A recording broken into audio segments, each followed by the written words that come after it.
الحمد لله نحمده ونستعينه ونستغفره ونؤمن به ونتوكل عليه ونعوذ بالله من شرور أنفسنا ومن سيئات أعمالنا من يهد الله فلا مضل له ومن يضلله فلا هادي له ونشهد أن سيدنا ونبينا ومولانا محمدا عبده ورسوله صلى الله تبارك وتعالى عليه وعلى آله وصحبه وبارك وسلم تسليما كثيرا أما بعد.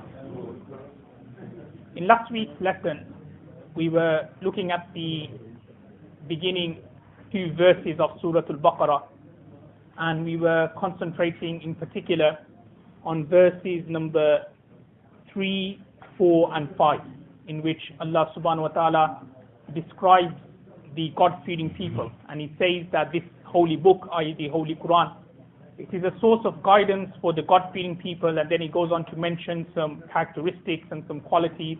The الَّذِينَ يُؤْمِنُونَ بِالْغَيْبِ, that they believe in the unseen, وَيُقِيمُونَ الصَّلَاةِ, and in that they establish salah, and so on and so forth.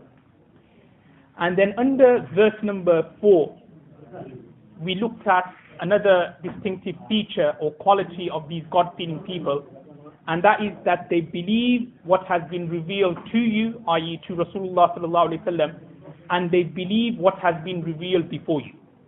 Meaning that the scriptures which were revealed before Rasulullah sallallahu alaihi wasallam, i.e. the Torah and the Bible and the Injil, so these God-fearing people, not only do they believe in the Holy Quran, but at the same time they also believe in the unaltered, that's very important, the unaltered version of the Torah and the Bible and the Injil.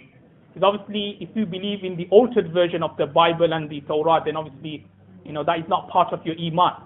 But what is part of the Iman is to believe in the unaltered version of the Torah and the Injil, the way it was revealed by Allah subhanahu wa ta'ala to Hazrat Musa alayhi salam and to Hazrat Isa alayhi salam.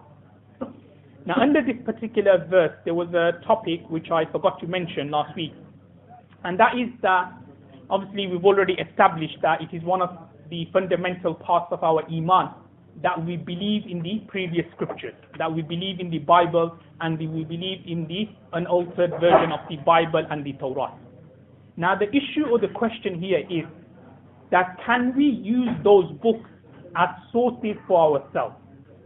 Meaning that just say there is an ambiguous verse, or there is a verse or a hadith which is not clear, or there is an incident or something with regards to history or a particular masla or a ruling. Now the question is that can we use the Bible, or can we open the Torah and look in the Torah and the sources and the evidence there, can we as Muslims use that to establish a particular ruling or to establish a particular tafseer or commentary of a particular verse or to explain a particular hadith? Is that permissible or not? Now when we look through the hadith of Rasulullah sallallahu alaihi wasallam, we find three types of narration and three types of traditions when it comes to taking Christian or Jewish narratives or narration. The first type of hadith, which can be found in Sahih al-Bukhari, narrated by Sayyiduna Abu Hurairah anhu, that he narrates that the Jews, they would read the Torah. They would read the Torah in Hebrew, and they would translate it, or they would interpret it in Arabic to the Sahaba. So the Jews, they would read the Torah in Hebrew, and they will explain that to the Muslims. So Rasulullah sallallahu alaihi wasallam found out about this, and he said to the Sahabas and he said to the companions that don't endorse the statement of the people of the book and nor reject it. Meaning that don't accept what they are saying, but at the same time don't reject it. Why shouldn't you endorse or accept what they are saying? Is because there is a possibility that what they are saying is the altered version of the Torah. And if you were to endorse it, then you are endorsing something to be the words of Allah subhanahu wa ta'ala in reality, which is not the words of Allah subhanahu wa ta'ala. And at the same time, you shouldn't reject what they are saying, because it could be so that what they are telling you is actually the words of Allah subhanahu wa ta'ala, that it is the unaltered version of the Torah, it is the unaltered version of the Bible. So what they are telling you, it may be the words of Allah subhanahu wa ta'ala. So therefore, at the same time, you shouldn't reject it and say that, or you're telling a lie. You shouldn't reject it and say that. So you shouldn't reject it that they are telling a lie, or you shouldn't reject it or accept it at the same time as well.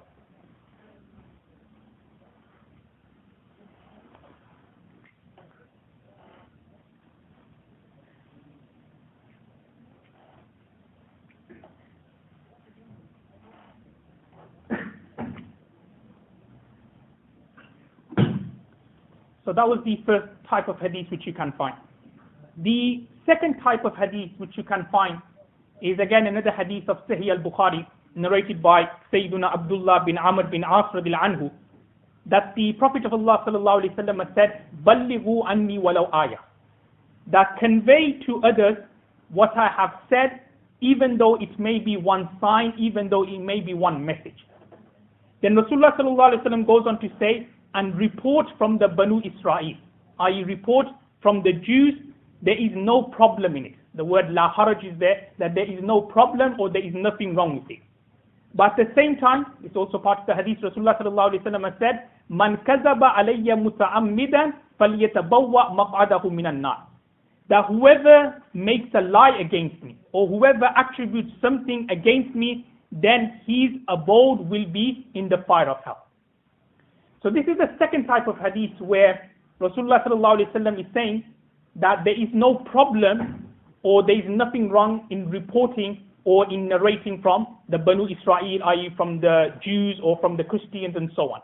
But at the same time, Rasulullah sallallahu alaihi wasallam has given a warning that if somebody does report from the Banu Israel, or if somebody does report from the Bible and the Torah, and it happens to be false, then that person's abode or that person's place of dwelling will be the fire of hell. And the third type of hadith which you can find with regards to whether you can use the Bible or the Torah as sources is the hadith which can be found in Musnad Ahmad, but also can be found in Mishkat al-Masabih, narrated by Sayyiduna Jabir bin Abdullah radiyallahu anhu, that once somebody gave Sayyiduna Umar bin Khattab radiyallahu anhu the Torah to read. And Sayyidina Umar bin Khattab radiyallahu anhu read some passages from the Torah in front of Rasulullah sallallahu alaihi wasallam. So Rasulullah sallallahu alaihi wasallam got angry. The words of the hadith, he says that his face changed and he got angry. And he said, "Yabna Khattab," that, "O son of Khattab, are you embarrassed? Like, aren't you embarrassed that you have the Prophet of Allah sallallahu alaihi wasallam in front of you, and at the same time you are reading from the Bible, you are reading from the Torah?" And then Rasulullah sallallahu alaihi wasallam said that what I have brought to you is something which is pure, something which is immaculate. And he goes on to say that if the Jews, if they relate something to you, if they narrate something to you, then there is a possibility that they may be telling the truth and you will refute them, or they may be telling you false and you confirm with them. And then Rasulullah sallallahu alaihi wasallam finishes the hadith off by saying that if Hazrat Musa alayhi salam was alive, he would have believed in me, he would have accepted Iman on my hand. So this is the third category of hadith where very clearly Rasulullah sallallahu alaihi wasallam is saying that the people of the books, their tradition, their narration, you cannot accept at all. Even to the extent that Rasulullah sallallahu alaihi wasallam is saying that if Hazrat Musa alayhi salam was alive, then he would have forgot the Torah himself and he would have acted upon me and he would have acted upon the Quran and he would have taken faith on Iman on my hand. Now the conclusion, which I'm trying to get to, is whether it is permissible to take their narrations or their narratives, whether it is allowed or permissible for Muslims to do that or not. Now Hafiz bin Kathir rahmatullah alayhi, or is also known as Ibn Kathir rahmatullah alayhi, he has written in his Tafseer that their narratives or their traditions are of three types, and depending on which type it is, you can act upon their narratives or you can use their narratives to help you solve a particular tafsir or to help you solve a particular hadith or to help you solve a particular ruling or a injunction and so on. Now the first type of narratives or narrative from the Christians and the Jews is such a narrative or such a tradition which is clearly mentioned in the Holy Quran, which is clearly mentioned in the Hadith to be true. For example, in the Torah it's mentioned, and it talks about the incident of Fir'aun, that the way he drowned, that he refused to believe in Hazrat Musa alayhi salam, and then because of that he drowned. So that is something which is also mentioned in the Holy Quran as well. It talks about this particular incident quite clearly, not in one place, but in many places. Allah subhanahu wa ta'ala talks about Fir'aun because he disobeyed Hazrat Musa alayhi salam, he disobeyed Allah subhanahu wa ta'ala, so therefore he was drowned, that was his punishment. So if it is such kind of narratives where it talks about Allah subhanahu wa ta'ala being one, so again that is mentioned in the Holy Quran many places, that Allah subhanahu wa ta'ala, he is one, he is not in need of anyone. Or if he talks about, for example, it's mentioned in the Torah as well, with regards to the rulings of diyat means blood money and so on, or with regards to if a person kills another person intentionally, then he will be killed as well. So these rulings, not only it is mentioned in the Torah, but it's also mentioned in the Holy Quran as well. So those rulings which are mentioned in the Torah, but are also supported by the Holy Quran, then you can act upon those rulings and you can use those rulings to support your view and to consolidate your view. The second type of narrations or narratives from the Jews and the Christians are such traditions or such narratives which are false, which are completely a lie, which is not true at all. Those kind of narratives, those kind of traditions, it is impermissible for Muslims to believe, it is impermissible for Muslims to act upon. And I gave some examples of these narratives before, like, for example, the Jews, they say that Hazrat Sulaiman alayhi salam, he became an apostate, he became a murtad, even though he's a prophet of Allah sallallahu alaihi wasallam, he's a prophet of Allah, but at the same time, the Jews say that Hazrat Sulaiman alayhi salam, he became a murtad, he became an apostate. There were other kind of things which they mentioned, like they said bad things about Hazrat Lut alayhi salam. They said that Hazrat Lut alayhi salam, nauzubillah, he committed zina, adultery with his daughters and so on. These kind of things.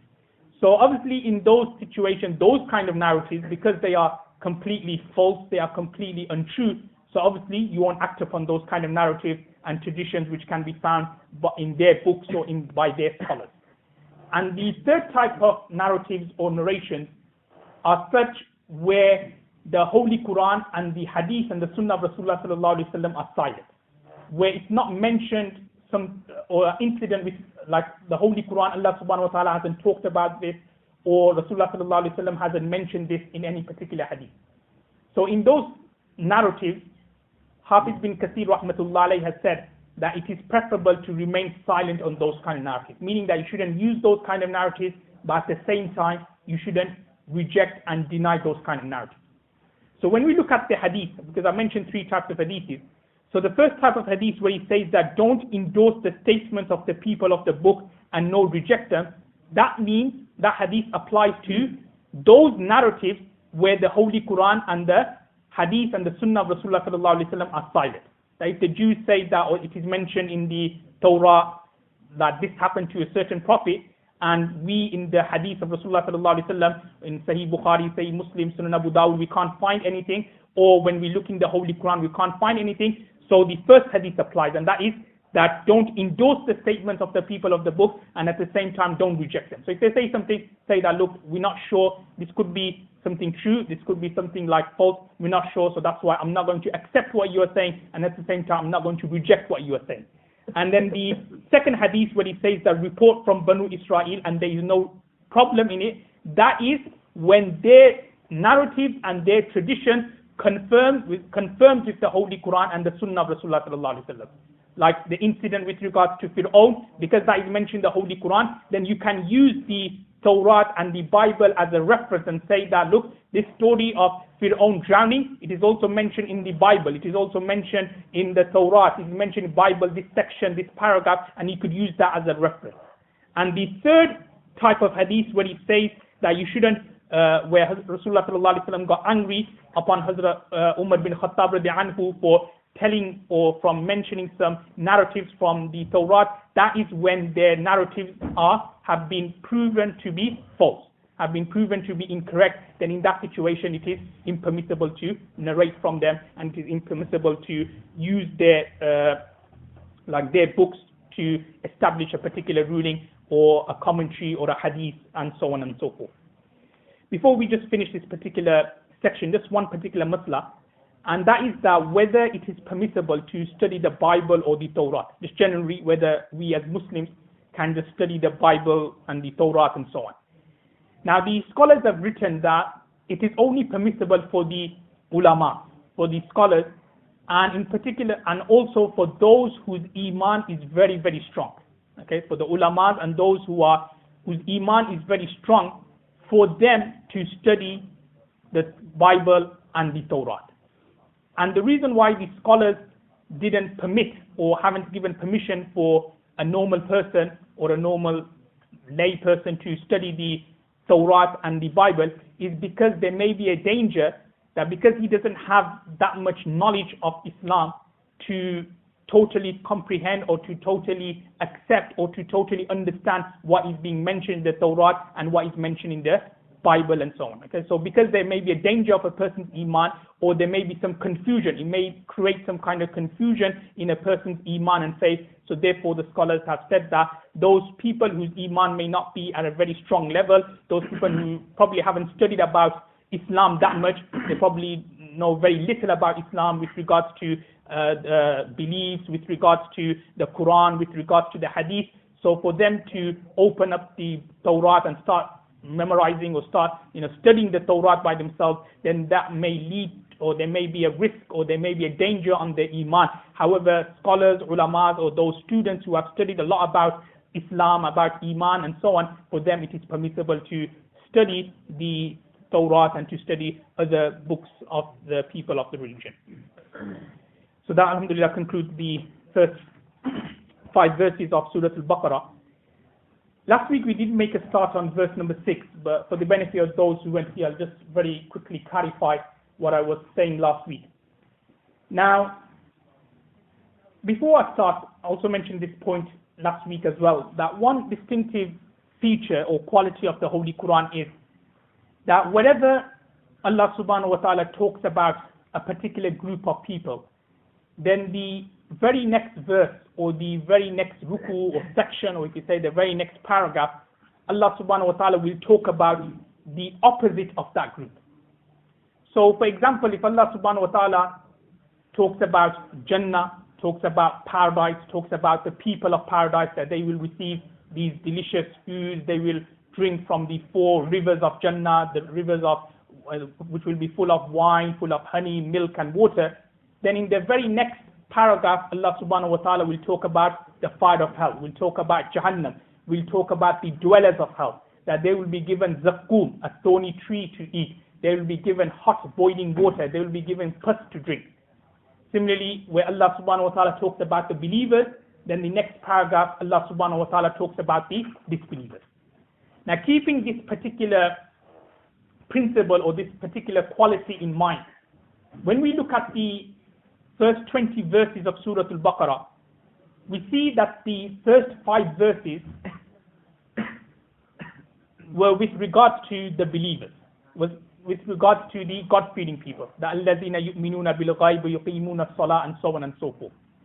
And then from verse number 6 to 7, i.e. 2 verses, Allah subhanahu wa ta'ala talks about the disbelievers.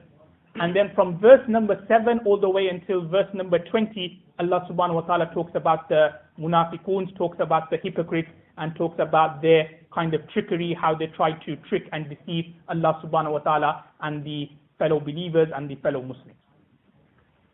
Now, when we look at verse number 6, إِنَّ الَّذِينَ كَفَرُوا سَوَاءٌ عَلَيْهِمْ أَأَنذَرْتَهُمْ أَمْ لَمْ تُنذِرْهُمْ لَا يُؤْمِنُونَ. That verily those people who are disbelieved, whether you warn them or whether you do not warn them, لَا يُؤْمِنُونَ, they will not become believers. Now, if we look at the word kafaru, إِنَّ الَّذِينَ كَفَرُوا, i.e. those people who are disbelieved. Now, what is the definition of kufr? What is the definition of disbelief? Now, the very simple definition of disbelief is something contrary to iman. Something contrary or something opposite of iman and faith, that is known as kufr, that is known as disbelief. Now, what is something contrary to iman? Obviously, I mentioned this particular issue before, where we looked at the definition of Iman, that what does Iman mean. I mentioned that Iman means tasdiqu bil qalb, to verify with your heart, and wal iqraru bil lisan, and to say what you have verified in your heart verbally on your tongue. That is the definition of Iman. And then I went on to mention that it is also a part of Iman that you believe in the oneness of Allah subhanahu wa ta'ala, you believe in Rasulullah sallallahu alaihi wasallam, you believe that Rasulullah sallallahu alaihi wasallam is the final prophet, you believe in the previous scriptures, you believe in the hereafter, you believe in Jannah, you believe in paradise, and you believe in the fire of hell. Now, kufr will basically mean something contrary to that. So if a person believes in a God, but he says that there are two gods, there's no one, but there's actually two gods, then that is not Iman, that is kufr. Or if a person says that he believes in Rasulullah sallallahu alaihi wasallam to be a prophet, but he says that Rasulullah sallallahu alaihi wasallam isn't the final prophet, there is another prophet after, that is also kufr, that is also disbelief. Or if a person doesn't believe in the hereafter, doesn't believe of a thing that we will be resurrected and will be made to answer, or will be questioned with regards to our action in this world, he doesn't believe in the fire of hell, he doesn't believe in Jannah and paradise, then that is also kufr as well. So the simple definition of kufr is those things which basically which is necessary, which is a fundamental part of our Iman, which is a fundamental part of our Iman. The opposite of that, whatever is contrary to that, that is known as kufr. Okay? And also at the same time, Imam Nasafi rahmatullah alayhi in his Aqidatul Nasafiyya has written that to mock any command of Islam, or to mock any kind of obligations of Islam and Iman, that is also kufr as well, that is also disbelief as well. So if a person, he believes in Allah subhanahu wa ta'ala, he believes in Rasulullah sallallahu alaihi wasallam, but if he says to himself, or if he says to someone, why do you have to read namaz for? Or look at these people, they're reading namaz, look how funny they look and so on. If he mocks any obligations of Islam, or he says that fasting, why do we have to fast for, and so on, in a kind of mocking way, in a kind of istihza, which is known as like in a joking way, then that is also kufr as well. Okay, so kufr, the definition of kufr, obviously this is a broader topic which is going to come up later as well, many places, so in those places look at it in more depth. But just very simply, kufr or disbelief is to reject any of the commands of Allah subhanahu wa ta'ala, to reject what Rasulullah sallallahu alaihi wasallam is saying, and at the same time to mock any commands of Islam, to kind of make fun of any obligations and commands of Islam. That is also kufr, that is also disbelief. Now in this particular verse, Allah subhanahu wa ta'ala is saying that those people who have disbelieved, whether you warn them, whether you do not warn them, la yu'minun, they will not become believers.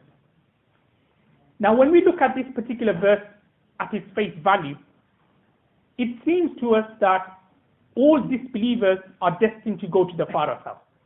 It says that innal ladhina kafaru, those who have disbelieved, then they are destined to go to the fire of hell. So therefore, even if you were to warn them, even if you were to tell them that, become believers, even if you were to give them da'wah, am lam tunzirhum, even if you did not warn them, even if you did not give them da'wah, la yu'minun, they will not become believers. So therefore, from this particular verse, it's saying that all disbelievers, they are destined to go to the fire of hell. So there's no bother, there's no point in going to them and speaking to them about Islam. Why? Because it says they la yu'minun, they will not become believers. So what's the point of going to them?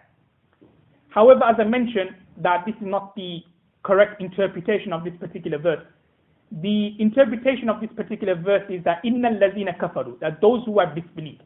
And the people who Allah subhanahu wa ta'ala revealed this particular verse about are those people who Allah subhanahu wa ta'ala in His infinite wisdom decided, who has written in their fate that they will die in the state of kufr, that they will die in the state of disbelief. That even if we were to go to them, warn them about the hereafter, even if you were to go to them and warn them about the eternal punishment, it doesn't matter, these people will not listen, they will not take heed. So therefore there's no point in you, i.e. Rasulullah sallallahu alaihi wasallam, going to them and speaking to them about Islam. And I mentioned last week that who are these disbelievers?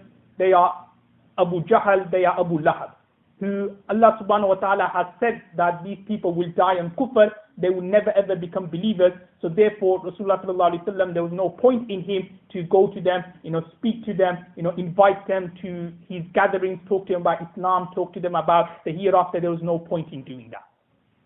So Allah subhanahu wa ta'ala is saying, إِنَّ الَّذِينَ كَفَرُوا سَوَاءٌ عَلَيْهِمْ أَأَنذَرْتَهُمْ أَمْ لَمْ تُنذِرْهُمْ لَا يُؤْمِنُونَ. And these disbelievers like Abu Jahl and Abu Lahab, even Rasulullah sallallahu alaihi wasallam, he showed them many miracles, but even then that didn't have an effect on them. And there is a famous miracle, as we know, with regards to the splitting of the moon, and the hadith which can be found in Sahih al-Bukhari, where the pagans of Makkah, which included Abu Jahl and Abu Lahab, they were once with Rasulullah sallallahu alaihi wasallam in Mina, and they asked Rasulullah sallallahu alaihi wasallam that if you split the moon for us, we will become a believer, we will become Muslims, we will become mu'min.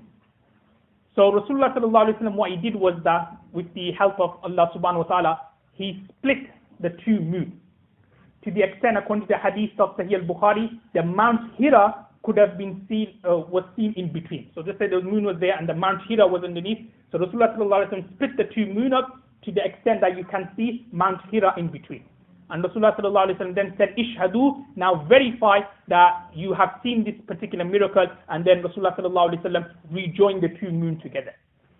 Even after seeing this clear and explicit miracle, Abu Jahl and Abu Lahab, they still denied Rasul, they still refused to accept Rasulullah sallallahu alaihi wasallam. They still refused to accept this particular miracle, and they started saying, this is the act of a magician, that Rasulullah sallallahu alaihi wasallam is a magician, and this book he has brought with, i.e. the Quran, that they are words of sorcery, they are words of magic, and so on. So Allah subhanahu wa ta'ala is saying that even if we were to show them hundreds, thousands of miracles, even if we were to show them, if we were to warn them, it doesn't matter, these people would not become believers. Now under verse number 6, there is a word there, أَأَنذَرْتَهُمْ. Now, the translation of أَأَنذَرْتَهُمْ, which I have given, is warning. Now, there are many types of warning, and there are many ways a warning can be given. Sometimes, like whilst you're driving, so there's a warning that it's slippy or it's raining and so on. So there's a warning, there's a sign that just drive 30 miles per hour. That is also a type of warning. There is another type of warning where a teacher may say to the student that if you misbehave in class, watch what happens to you.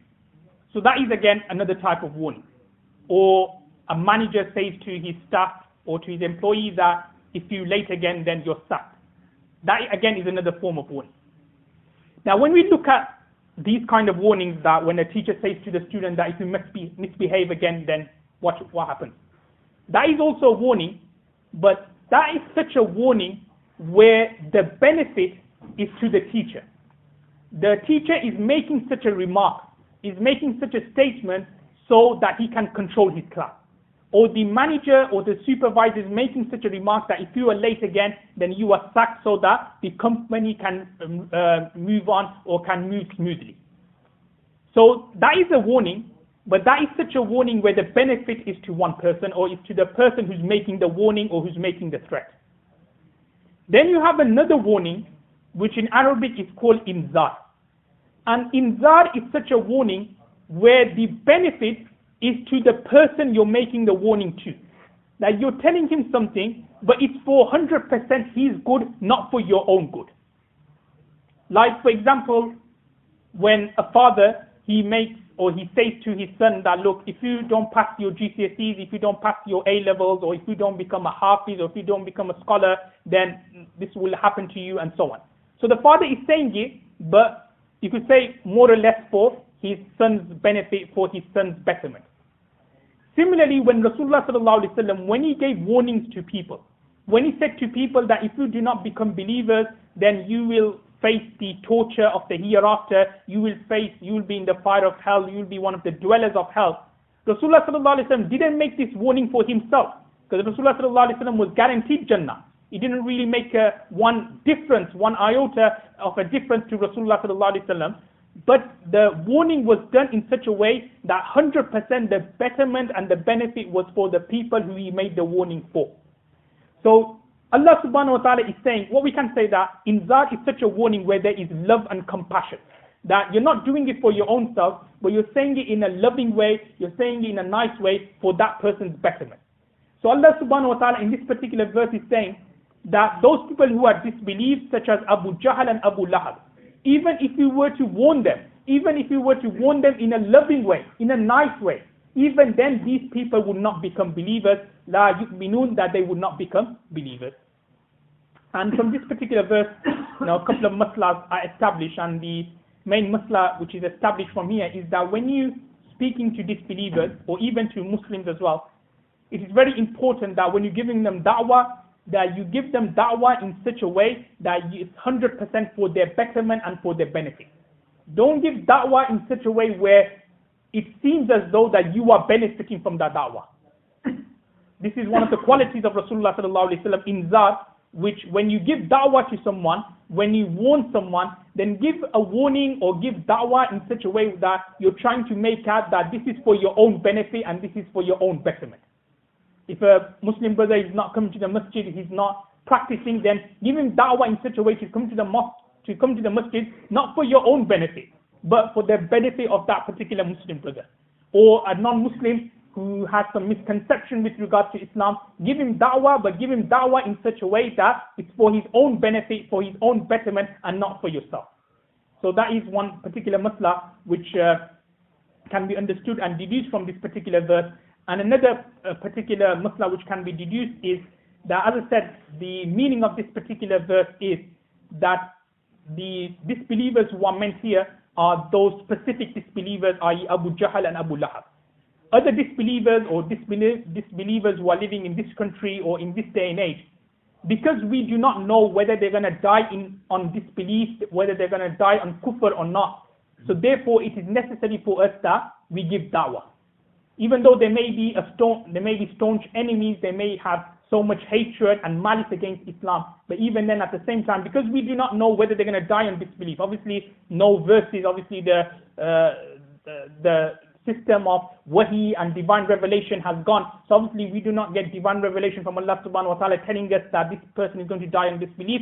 So therefore, at the same time, it's very important that we also make an effort on the non-Muslims, and we also try to explain to the non-Muslims, tell them about Islam, any misconceptions they may have, we should try and eradicate it. Obviously our job is just to spread the message towards Islam. If they want to accept, that is down to Allah subhanahu wa ta'ala, because obviously hidayah and guidance, that only comes from Allah subhanahu wa ta'ala. So these are a couple of important rulings which can be established from verse number 6 of Surah Al-Baqarah. The next verse, verse number 7, Allah subhanahu wa ta'ala says, خَتَمَ اللَّهُ عَلَى قُلُوبِهِمْ وَعَلَى سَمْعِهِمْ. That Allah subhanahu wa ta'ala has put a seal over their hearts. وَعَلَى سَمْعِهِمْ, and Allah subhanahu wa ta'ala has put a seal over their hearing. وَعَلَى أَبْصَارِهِمْ غِشَاوَةٌ, and on their eyes there is a covering. Gishawa means parda, there is a covering, a veil over their eyes. وَلَهُمْ عَذَابٌ عَظِيمٌ, and for these disbelievers there lies a mighty punishment. Now from verse number 7, Allah subhanahu wa ta'ala is mentioning or is stating that why is it that these disbelievers would not become believers? Because obviously, disbelievers, even though they may have so much hatred with regards to Islam, but you may find 1 in a million that if you were to go to that person and if you were to speak to him, then Allah subhanahu wa ta'ala may give that person hidayah, may give that person guidance, and he may become a believer. But why is it that these people like Abu Jahl and Abu Lahab, that even if you were to warn them, even if you were to show them all the miracles, they would not become believers? It's like, say, for a person that he's got one view that this particular masla is haram, or this is haram, and so on. But when he sees the views, or when he sees the hadiths which says that this is halal, then he will change his view and say, oh, this is halal now. Now you may be thinking that, these disbelievers, just generally speaking, that even if you were to show them miracles, then you may be thinking that generally speaking, this person, he should become a believer. Why is it that after showing countless of miracles to these disbelievers, why is it that they are still remaining on their kufr? Why is it that they are still disbelievers? So Allah subhanahu wa ta'ala is mentioning the reason why in verse number 7. And he's saying, خَتَمَ اللَّهُ عَلَى قُلُوبِهِمْ وَعَلَى سَمْعِهِمْ. The reason why Abu Jahl and Abu Lahab would not become believers is because Allah subhanahu wa ta'ala has put a seal over their hearts. Allah subhanahu wa ta'ala has put a seal over their hearing. And on their eyes, وَعَلَىٰ أَبْصَارِهِمْ غِشَاوَةٌ, there is a covering. Now what does this particular verse mean? Now it's saying that these people, it's like an envelope. That when you seal that envelope, then nothing comes inside. Or you've got your eyes, and if there's something covering your eyes, then that's it, you can't see anything. So Allah subhanahu wa ta'ala is indicating from this particular verse that these disbelievers, Allah subhanahu wa ta'ala has put a seal over their hearts, has put a covering over their eyes, and they have lost all their capacity and all their capability of understanding what is haqq, understanding the truth, understanding what is Islam, understanding or differentiating what is haqq and what is false. It's because of this reason these people, i.e. Abu Jahl and Abu Lahab, could not or would not become believers. It's because Allah subhanahu wa ta'ala has removed that capacity and the capability for them to differentiate what is haqq and what is batil, what is truth and what is false, what is Islam and what is kufr and what is darkness. And it's because of this reason Allah subhanahu wa ta'ala is saying that la yu'minun, they would not become believers. So this is the reason, the real reason why Abu Jahl and Abu Lahab could not become believers. It's because Allah subhanahu wa ta'ala has put a covering, has put a seal over their hearts, has put a seal over their ears, has put a covering over their eyes to an extent that they could not understand what Rasulullah sallallahu alaihi wasallam is saying. They could not differentiate what is truth and what is false. It's like the hadith of Sunan al-Tirmidhi where the Prophet of Allah sallallahu alaihi wasallam said that when a person, when he does a sin, then a small black dot appears in his heart, on his heart. And if he continues doing this sin without asking or without seeking Allah subhanahu wa ta'ala's pardon, without doing tawbah, then slowly his heart will become so black to the extent that he would not be able to differentiate what is haqq, what is truth and what is false. So exactly same thing here as well with regards to these disbelievers, that because they have done so much kufr, they have done so much disbelief, because they have refused and they refuted to believe in so many miracles of Rasulullah sallallahu alaihi wasallam, Allah subhanahu wa ta'ala placed a seal on their hearts, Allah subhanahu wa ta'ala covered their ears, Allah subhanahu wa ta'ala covered their eyes, which made it difficult, which made them lose their capability and their capacity of understanding Islam. So therefore Allah subhanahu wa ta'ala has said that these people will not become believers, and finally he finishes off by saying وَلَهُمْ عَذَابٌ عَظِيمٌ, that for them lies a mighty punishment. That in the hereafter they will be punished. The punishment of the fire of hell, which I mentioned last week, that how hot the fire of hell, Jahannam, they will be there eternally. But at the same time, they also receive a punishment in this world as well. And the punishment which they receive in this world, as I kind of indicated to you before, and that is that they have lost the capability of understanding what is haqq, what is true, and what is false. And we may think of this to be something small, but when you look at it, when you analyze that, when you lose that kind of capability to differentiate what is haqq, what is false, then that's where a person's iman and faith is at risk and is at danger. When you have done so much sins and your heart is so black and you don't feel anything, that you see a person doing zina, or you're doing zina, you're committing adultery, or you're backbiting, or you're slandering about a person, if you don't feel anything in your heart, that is a sign of that person's iman is weak. So when we look at it, these disbelievers, they're going to receive the eternal punishment the hereafter. That is the mighty punishment. But at the same time, the spiritual punishment which they're getting in this world, that is the incapacity or the incapability of differentiating what is truth, what is haqq, what is the correct thing, what is Islam, and what is kufr, and what is darkness. Inshallah, I'll just finish the dars off for today. Allah subhanahu wa ta'ala give us the tawfiq to act upon what's been said. Wa akhiru da'wan alhamdulillahi rabbil alameen. Just one particular question before we finish the dars is with regards to the Jummah Salah. It's a very common question a lot of brothers ask, and that is that many of the brothers, they go to universities or they go to colleges, they are work, and basically they find it difficult to get time off for an hour, 1.5 hours to come to a mosque and read the Jummah namaz. So the question they ask is that what should they do in that situation. Now the masla is that with regards to Jummah namaz is that you have to read your Jummah namaz. It's fard, it's obligatory, it's compulsory. So it's like the same way like other namazes are compulsory, Jummah is also compulsory as well. So you cannot like basically get a ruling from any mufti or any scholars telling you that you don't have to read Jummah. Okay, you have to read your Jummah namaz. Now at the same time, what you should do in such a situation is that if it is possible, try to have the Jummah namaz at work, or try to have the Jummah namaz in the college or in the university. Okay, looking at it through the work point, because obviously many people ask questions with regards to the work situation. Try to do the Jummah namaz at work. Now for Jummah namaz, it's very simple. The main condition is, the other condition, but the main one is that besides the imam, there has to be 3 people. So just say for example, if there are 4 Muslims at your workplace, then if you cannot get time off work to go for the Jummah namaz, what you can do is that somewhere at work in another room or something like that, you yourself, just 4 of you, can have the Jummah namaz there. Because for Jummah namaz, you don't need to be a scholar. You know, the person who reads the Jummah, he doesn't have to be a scholar, he doesn't have to be the imam, has to be someone knowledgeable, he doesn't have to be hafiz. As long as he can recite Surah Al-Fatiha correctly and he knows some surahs by heart, then that is sufficient for him to be an imam and for him to lead the Jummah prayer. And the khutbah in the Hanafi fiqh is so simple. In the Hanafi fiqh, even like if you just stand up and say Subhanallah and you sit down, and then you stand up again and say Alhamdulillah, and that's it. Your khutbah is done. You don't have to say a long khutbah and so on. Even though you can find books, Mona Ashraf Ali Than Rahmatullah has written a book where you can read the khutbahs from that particular book.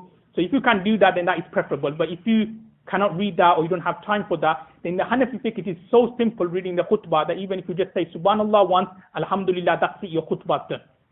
So the solution to such a problem, if you cannot read Jummah namaz at work, is that try to arrange the Jummah namaz at work somehow.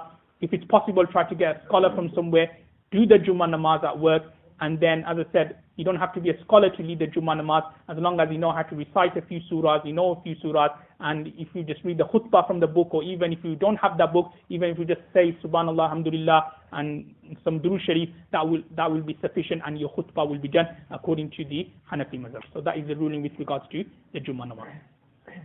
Does anybody have any questions? Or the person goes ahead of the imam in salah, but to a certain extent that not too ahead and the imam joins him in that position. So this salah is like you will should go before. Yeah, should be with the imam or after the imam. You won't break. You'll be makruh tahlimi. You won't break. Makruh tahlimi. You still makruh tahlimi. Would you have to make qaza of the salah or because makruh tahlimi? Yeah, within the time you will have to make. Within the time, it's wajibul yada. You will have to repeat it.